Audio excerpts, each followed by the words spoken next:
With the fee for star Queensland stallion Spirit of Boom increasing this season, the McAlpine family of Eureka stud were looking for another value option stallion to service the needs of their loyal local breeders. And they found Encryption, a son of Lonhro, just the type to step into the footsteps of his famous barnmate.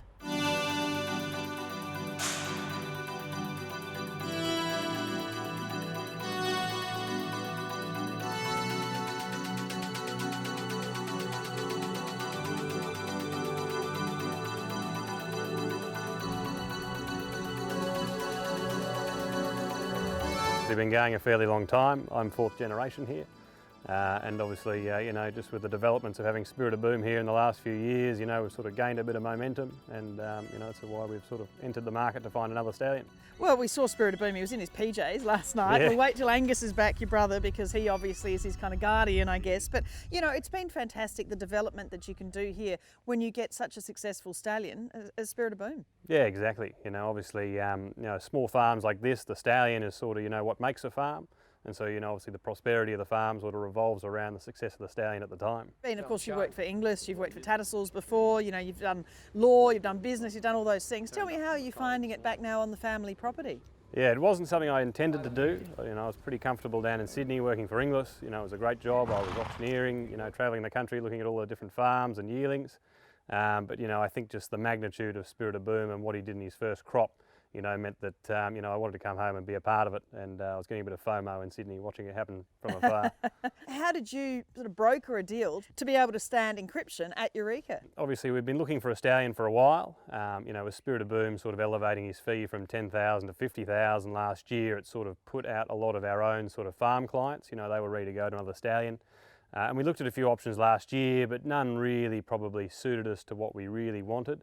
And obviously when we get a stallion, it's such a big investment for the farm, because you're not only just standing a stallion, we as big breeders ourselves will commit about 20 to 30 of our own mares to that horse.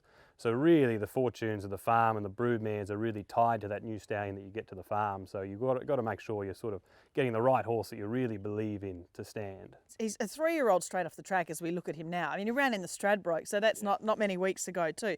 But you can see the basis of what he will form into as a stallion. That lovely shoulder, that beautiful action, and the hind quarter, and his head, his sort of beautiful, handsome head. What do you see when you look at him now and what he will become as a stallion? Yeah, exactly. Look, he's got the certain frame there. He's got tremendous depth.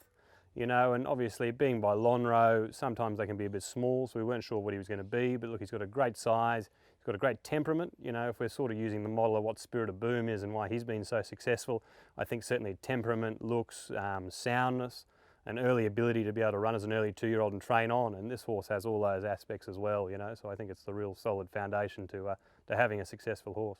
Encryption a half length away. He was placed in the debutante in the Maribyrnong Plate in the spring, the top 2-year-old races early down there in Melbourne. He was second in a Chairman's, 5th in a Blue Diamond, and then of course he won the Black Opal. So he's been doing it both ends of his 2-year-old season. Yeah, he was thereabouts, and Spirit of Boom too. He placed also in a stakes race before Christmas. Then went on, he was favourite in the Magic Millions, which didn't go to plan, and trained on as a 2-year-old and won a listed race. So they're actually not that dissimilar in their ability as 2-year-olds.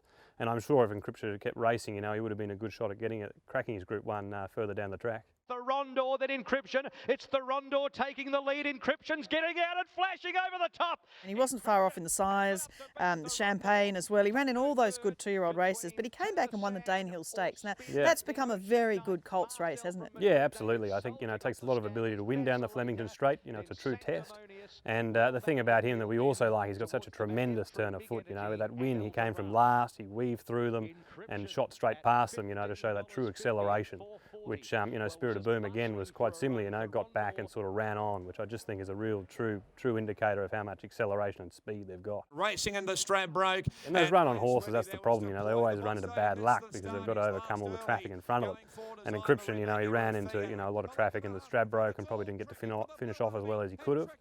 But he ran in races like the Coolmore, he was 5th in the Coolmore where he was last, and he literally weaved his way through the entire feed. If you see the helicopter shot, he weaved all the way through, to finish 5th in a pretty fast finish.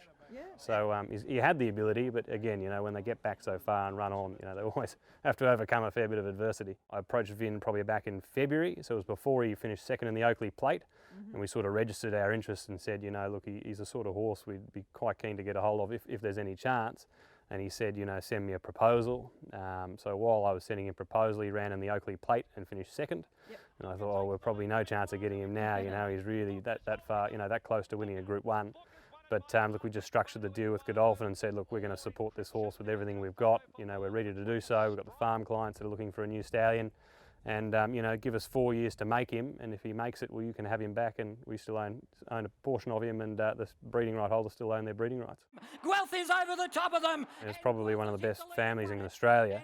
And, you know, the best thing is that not only is it, you know, a very big pedigree, but he's got the looks to back it up. So he's still got a lot of maturing to do. But even still, he's got a lot of quality. You know, he's got that great depth of girth and shoulder, you know, a real sprinter's physique. And, you know, as he progresses and lets down, you know, he's only four weeks off the track now. You know, as he lets down further, you know, he'll be a proper stallion. You know, Eureka, we race a lot of horses, but we do predominantly breed to sell.